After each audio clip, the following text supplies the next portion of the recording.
नमस्ते फ्रेंड्स। आज हम देखते हैं कि कुंडली किस तरह से देखते हैं, जो बेसिक के कौन सा हाउस, कौन सा ग्रह किस राशि में।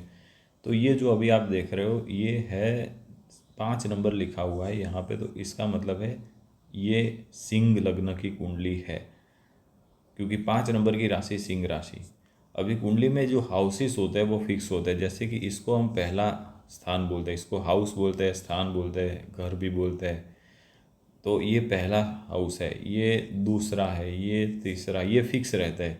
कोई भी कुंडली हो इसको पहला ही बोलेंगे। ये दूसरा, ये तीसरा, ये चौथा, ये पांचवा, ये छठा, ये सातवां, ये आठवां, ये नौवां, ये 10वां, ये 11वां और ये 12वां।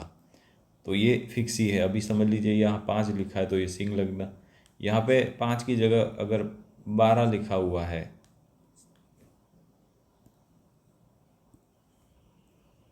5 की जगह समझ लीजिए 12 भी लिखा हुआ हो सकता है, तो ये मीन लग्न का कुंडली होगा।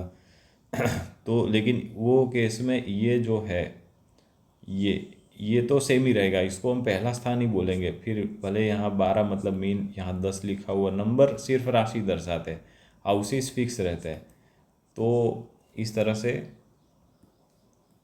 ये है पहला स्थान।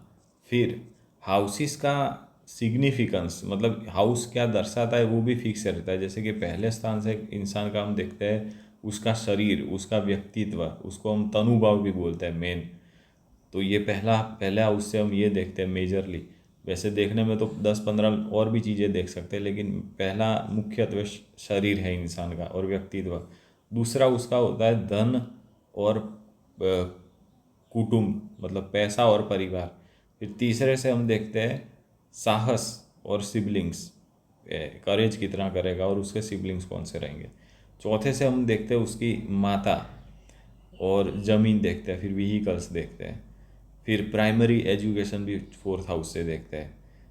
फिर ये है 5वां स्थान, इससे हम देखते हैं इंसान का एजुकेशन, विद्या स्थान बोलते हैं।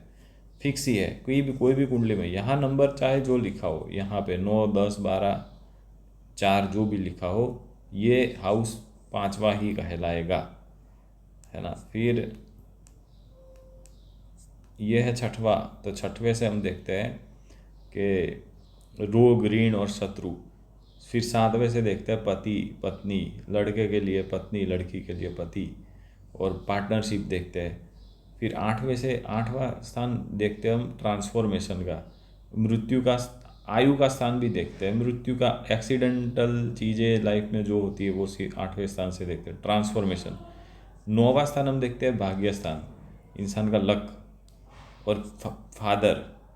फादर के लिए 9वां भी देखते हैं, 10वां भी देखते हैं, उसमें दोनों से देखते हैं। फिर 10वां हम देखते हैं कर्म स्थान, इंसान का कर्म है मेजर और उसके पिता। 9वां से हम उसको धर्म बोलते हैं, भाग्य।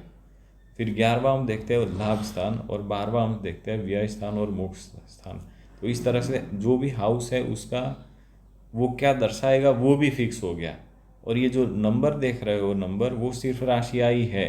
जैसे कि ये 4 नंबर से कर्क राशि, तो 12वां ये हुआ 12वां स्थान। यहाँ पे 4 नंबर लिखा है, तो 12वें स्थान का मालिक है, कर्क राशि का जो मालिक हुआ वो चंद्रमा।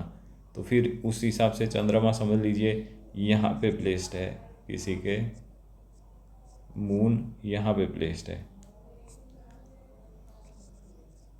मून यहाँ पे है किसी के, तो हम ऐसा बोलेंगे कि 12वें स्थान का मालिक चौथे स्थान में है। तो इस तरह से ये बेसिक कुंडली का अंडरस्टैंडिंग है। इतना अगर आपको आ गया कि कौन सा हाउस पहला, दूसरा, तीसरा, उस वो वहाँ पे जो राशि पड़ी है, जैसे कि ये तीसरा स्थान, तो तीसरे का मालिक हुआ शुक्र। तो वो वीनस, जैसे कि ये कुंडली में यहाँ पे है वीनस, तो ऐसा बोलेंगे कि तीसरे स्थान का मालिक शुक्र है, वो लगन में है ना। तो ये इतना अगर कॉन्सेप्ट क्लियर है तो आप अपना कुंडली देखने का जो फर्स्ट स्टेप है वो आपको आ गया।